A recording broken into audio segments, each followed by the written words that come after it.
So happy that you're with us this morning at the Journey and celebrating this weekend, the Memorial Day celebration in which we remember those who have made the ultimate sacrifice for us to enjoy the freedoms that we have, the freedom to gather, the freedom to worship. And while we're experiencing limitations on those freedoms in ways that we're not accustomed to, we know that this will not last forever. And it's a great reminder for us, I think, that freedom is purchased and preserved not by us demanding our own way, not by us demanding our rights all the time. Freedom is purchased, preserved by those who sacrifice themselves for the sake of others. So we're grateful for those who have, and remember the families of those who have lost people. And just encourage you to remember in this Memorial Day celebration to actually remember what it is that we are celebrating and honoring. Anyone who has ever entered into any kind of physical fitness or training program, or maybe anybody who's ever done anything that's hard, has probably heard the phrase, no pain, no gain. If we want to make progress, if we want to get stronger, if we want to move in a direction, that we're probably going to have to do some things differently. And the things that we do differently are probably going to result in some pain. And if we're not willing to go through that pain, then we're not going to experience that gain. No pain, no gain.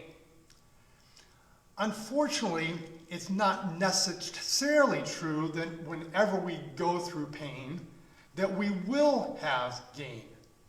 That what people sometimes say, what doesn't kill you will make you stronger, but I don't think that's necessarily true. Sometimes things don't kill us, but they make us bitter, or they make us angry, or they make us addicted to other things. That it's not necessarily that when we go through pain that we will have gain.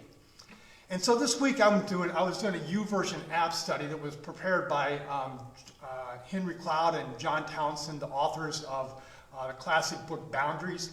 It's a book about taking responsibility for our own lives and our own choices, and accepting the responsibility and asking others and believing in others and allowing them to take responsibility for their own lives and their own. And in this YouVersion study that I'm reading, they talk about how sometimes when people go through suffering, that the suffering that they're going through is the product of their own character flaws, their own behaviors, and sometimes those around them, people who love them, people who care about them, will come alongside of them and give them encouragement, give them a spiritual pep talk. Encourage them to just keep the faith, stay the course. God is with you, God will help you, God will reward you if you just persevere through this suffering. But sometimes their cheerleaders don't tell them is that their suffering is the product of their own flaws, their own character, their own behavior. It's the divorce recovery group who hear someone complain week after week after week about how their spouse, their ex-spouse has destroyed their lives and all of their failures and all their ills, but the divorce recovery group never musters up the courage to say, you know what?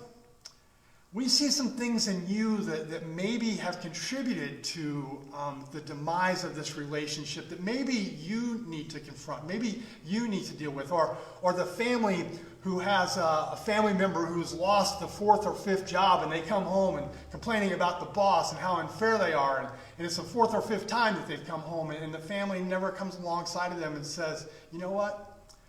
Maybe if you've had a problem with 4 or 5 bosses, maybe the problem isn't the bosses, maybe the problem is you, and maybe you need to take a look under the hood and figure some things out. And I know that we're not to judge, we're not to condemn, we need to take the plank out of our own eye before we remove the plank from our brother or sister's eye. I'm not talking about judgment or condemnation, I'm talking about speaking truth in love when it's obvious. And so I'm reading all this in Cloud and Townsend's app, and I agree with it. I think it's absolutely true, and there's this other part of me that's like, and I do not want to be that guy. I hate being the guy that needs to go to someone and say, you know what, maybe this isn't just about somebody else. Maybe this is really about you. But pain that doesn't result in gain is bad pain. If we go through a struggle and there are things that we need to learn, things that we need to grow from, and we're protected from that, or we're deceived about that, and we don't come to terms with that reality, then we won't grow from the pain that we're going through. And that pain is bad pain. That pain is wasted pain. Cloud and Townsend contend, if we see something and we don't say something, that we actually become part of the problem and even share in the responsibility of that person's ongoing suffering. And the prophets, the scriptures actually concur. In Leviticus it says, confront people directly so that you will not be held guilty for their sin. Confront people, or else you become part of the problem. That confrontation, that was the job of the prophets in the Old Testament. That part of the Bible that comes before the life and the ministry and the mission of Jesus. The Old Testament had these prophets, and the prophets spoke to God's people about the suffering that they were going through and their part in it. And this morning, we're looking at people who are going through hard times and learning from them about what we might help us go through our own hard times. And so this morning, we're going to be learning from a prophet named Jeremiah. And Jeremiah was a prophet for the southern kingdom of Israel, the kingdom of Judah. He was the prophet during the reign of the last 5 kings of Judah. And they were the last 5 kings of Judah because the last 4 of those 5 were kings who did not submit or surrender to God.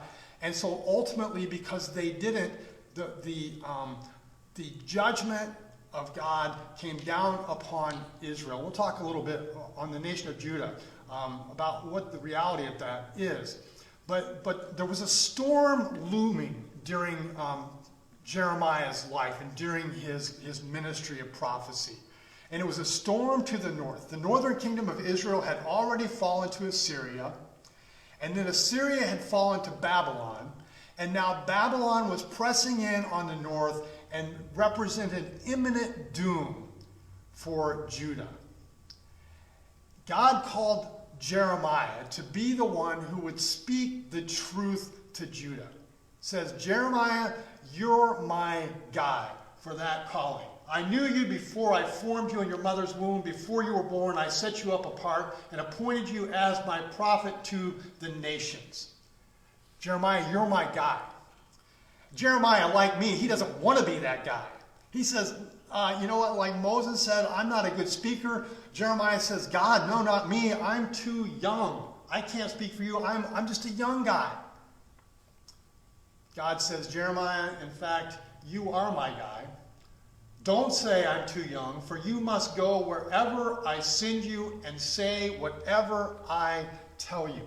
Jeremiah, I'm appointing you to be the person who's going to speak the truth in love to my people. What Jeremiah had to tell Judah was that their pain was self-inflicted. That it was pain that they had brought upon themselves.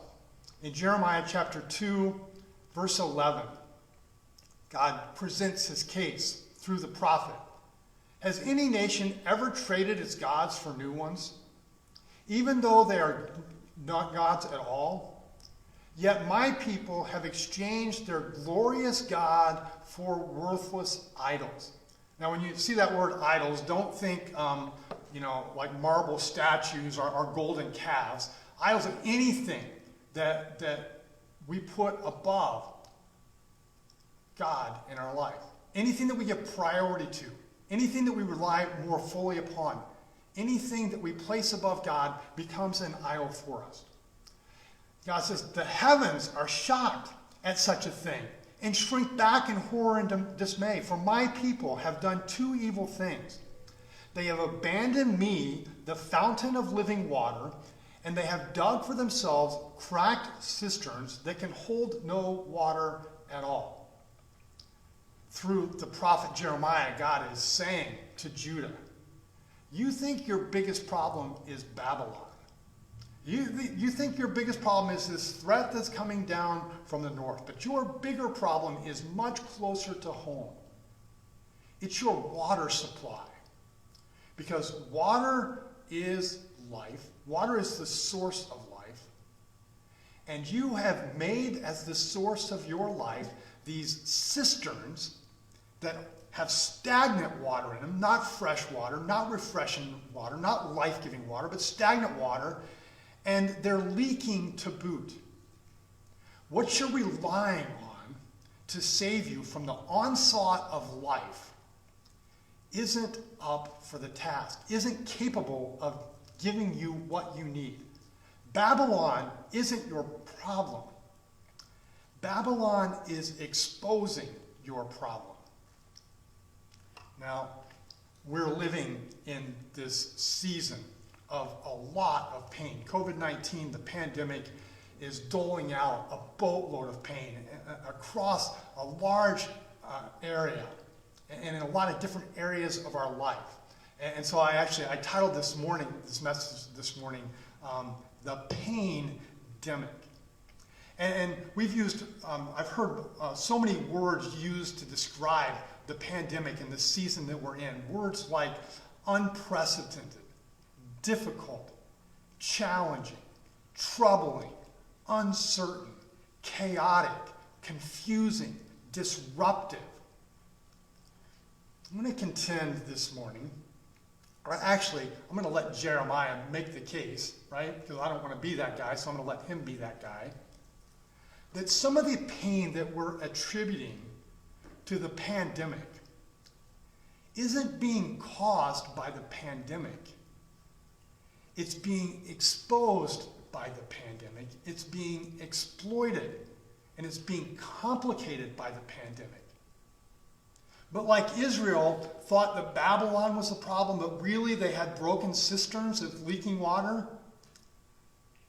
that Babylon only exposed the trouble that they were already in, that in some cases, not in every case, not in many cases, but in some cases, the pandemic, the pain that we're going through, was actually precedes the suffering that we're in now, and the pandemic is only exploiting and exposing some of those things.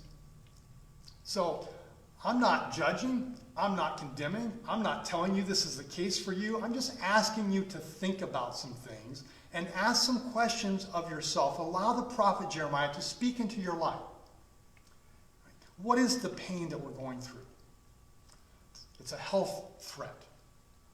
And while there are some outlying cases that we hear about of people who are healthy, who get the virus and die from it, or go through a very serious time of health complications from it, the lion's share of the people who are suffering most greatly and are dying from the pandemic are people who already are in a vulnerable position with their health. Now, some of those people are in that position through no fault of their own, right? That they're elderly people. We're all, our bodies are all wasting away in this world. We know that the end of the story, it's only a matter of time, but for all of us, ends in dying. And so some people are in a stage of life where their bodies are vulnerable because they're aging and because they're breaking down. Some people are vulnerable because of things that they had no control over. You know, if you've been through cancer or heart disease that has nothing to do with your lifestyle, genetic things, right? But some of us have health problems because of our own behavior, because of bad habits that we've perpetuated over a long period of time, because of a lack of physical fitness, because of our diet, because of things that we haven't done or things that we have done that stir good health. And so that precedes the virus, and we can blame the virus for our vulnerable position, but the reality is we share some responsibility for that. The virus is exposing that vulnerability. Many people are going through great financial hardship, pain. I read an article this week. It was written on January 11th of this year. So this is before all this started. It said 30% of Americans have no emergency savings. 50 to 75% of Americans at that point, January 11, according to this study, were living paycheck to paycheck. 1/4 of those people were making, 1/4 of the people making over $150,000 a year are people living paycheck to paycheck. 1/3 of the people making between $50,000 and $100,000 a year, living paycheck to paycheck. Now, our financial vulnerability, like our health, comes from a lot of different sources. You know, we've been in a long period of stagnant wages, and we have an affordable housing crisis, and people are overwhelmed with student debt, and there's some of those things are in our control, and some of those things are outside of our control. Along with that, there's this article that I was reading was just talking about what some of the reasons for that. There's a lot of a lack of financial literacy. People just don't have good financial sense and haven't developed good financial skills, and we haven't given them to help them know how to manage money in the first place. And fiscal irresponsibility, people making poor decisions about how they manage their money. Some of the financial hardship, some of the financial pain that we're going through has nothing to do and is no fault of our own, but some of it is things that we share responsibility for, and the pandemic didn't cause it. It's exposing it and exploiting it. Dysfunctional relationships are being exposed through the pandemic. Domestic violence is up 20% in the last couple months through this crisis. Did all of that begin when people got locked down in isolation, or were there already things underneath the surface that were going on? Parents are being challenged through this crisis. Many parents are finding out that their teachers really weren't the problem, that actually their kids had some behavior issues that needed to be addressed, and now the parents are being confronted with those issues. Personally, in my own house, one of the greatest challenges has been pet discipline. And I found out as people started walking their dogs past my house, and you don't know how many more people are walking their dogs past my house now, that my pets in my house are completely undisciplined, and they are driving me crazy. And that didn't start with the pandemic. And I'm not blaming their owners, because they probably think I am, right? I'm responsible. I live in this house, and I let it go. Right? It precedes the pandemic, and it's invoking pain. Emotional instability. Some of us are just in a season where we've really never developed a spiritual foundation. We haven't been through hard times in our lives where we've leaned upon God before, and He's come through for us. And so we don't, as we're going in this, and maybe we're reaching out to God in ways that we haven't before. Maybe we're searching for help in the midst of this in ways that we haven't before. But we're just the beginning of the journey. And if we'd been on that journey for a long time, maybe we'd have some things in our tool belt that would help us now that we're just now learning. Now, the good news is that God meets us where we are with His grace and with His mercy. But can we learn things now that when the next challenge comes, that we're in a different place and have a different set of skills and have a different kind of faith that will help us in that season? And the pain that I'm talking about that's being exposed, not necessarily just caused, but exposed by the pandemic, isn't just personal. Right? We have societal ills that pre-exist the pandemic, but that are being exploited by it. From the very beginning, people said that the most vulnerable in our culture will be the most deeply affected by it. That there are issues of injustice that are actually bringing greater pain and suffering on the people that have the least to do with it, because we let those things go, because we ignored them, because we let them fester, because we haven't addressed them. In the church too, we've been exposed in some areas.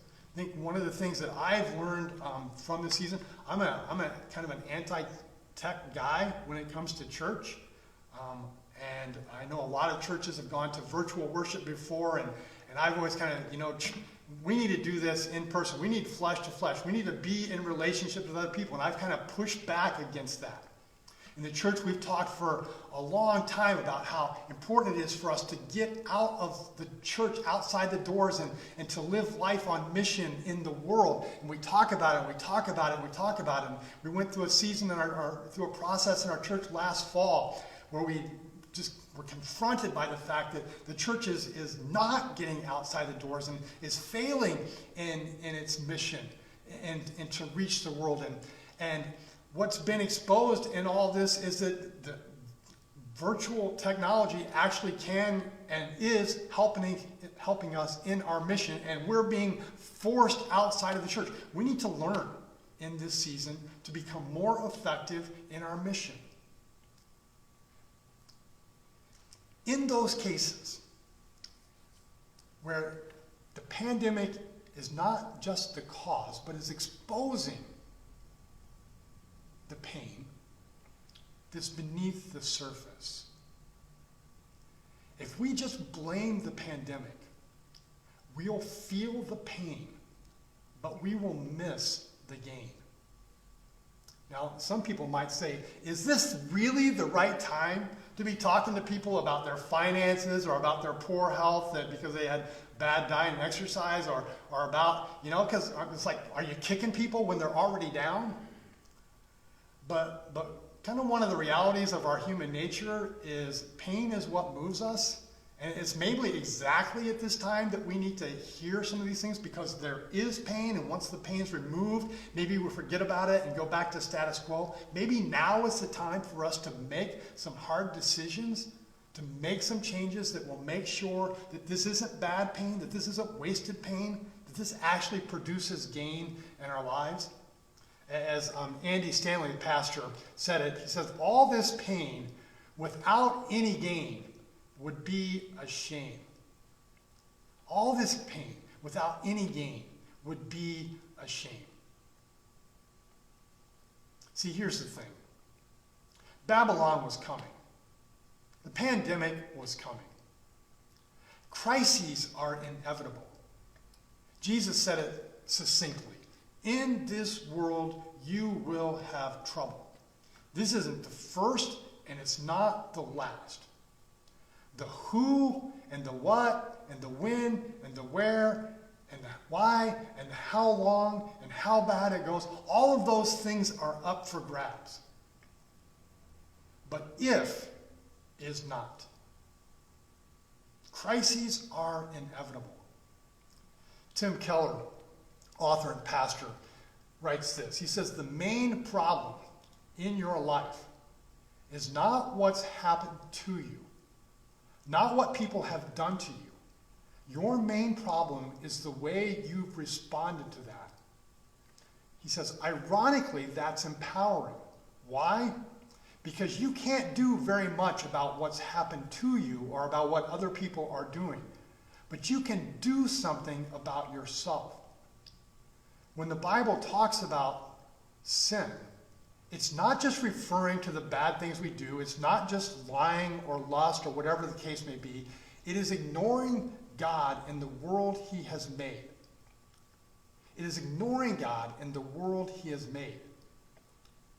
It's rebelling against him by living without reference to him. Without reference to him in our health, in our relationships, in our marriages, in our parenting, in our finances. Sin is ignoring God's place and purpose and role in our lives. It's saying, I will decide exactly how I will live my life. And Jesus says that is our main problem. Crises are inevitable, And denial might be blissful, but it isn't benign. In Jeremiah chapter 6, God says through the prophet, he says, they dress the wounds of my people as though it were not serious. Peace, peace, they say, when there is no peace. Now, they, in this context, is actually the prophets and the priests who are saying to the people, everything's okay, everything's fine, don't worry about it. They're saying, peace, peace, when there is no peace. It's the divorce recovery group who won't say, hey, take a look under the hood. Or the parents who won't say to the child, maybe you got a problem with everybody, maybe you need to look at yourself. Peace, peace, when there is no peace. That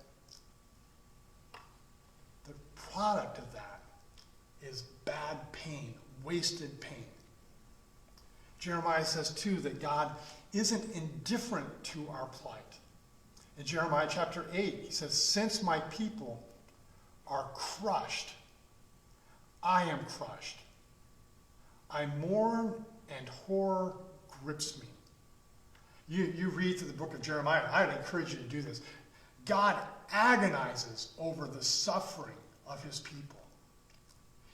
You will hear pain, you will hear a sense of betrayal, you will hear anger, dismay, disbelief, grief, desire. God is brokenhearted by the suffering that we endure in this world. He is not indifferent to our plight. And he says to Jeremiah in chapter 8, verse 22, is there no medicine in Gilead? Gilead was a place that was known for spices that were used to make for medicinal purposes. He says, is there no medicine in Gilead? Is there no physician there? Why is there no healing for the wounds of my people? And I say, you're saying peace, peace when there is no peace. The people are suffering, and it's not because there isn't help. He says, in fact, I have made a way. I have offered you, I am giving you the help you need. I am the balm. I am the healing for the wounds of my people. But you're just going on like peace, peace, everything's cool. But God has made a way. That there is a fountain. Right? At the very beginning of this text we looked at, he says, there's a fountain of living water. I'm a fountain of living water. And you are relying upon, you are drinking from cracked cisterns.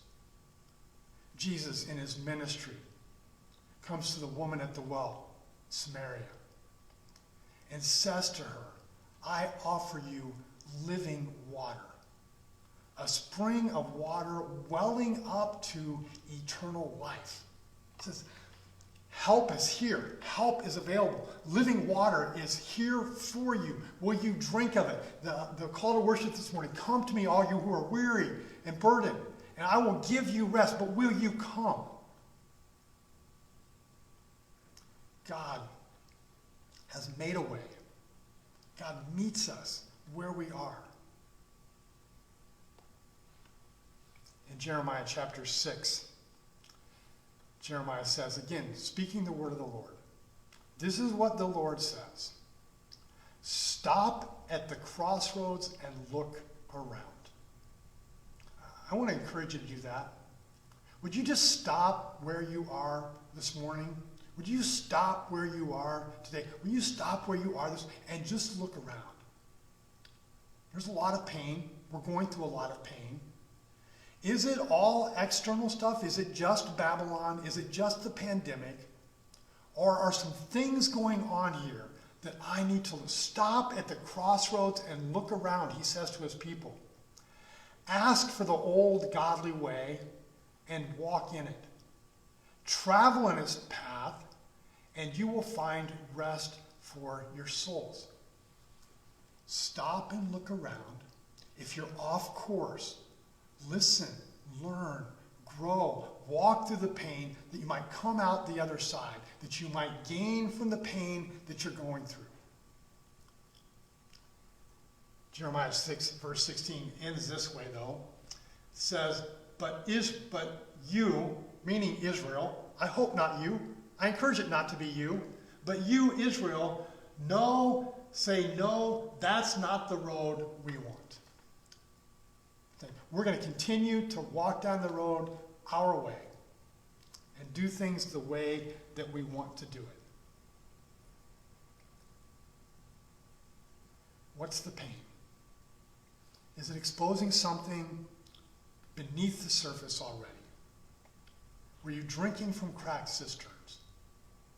Is it calling you back to God or closer to God?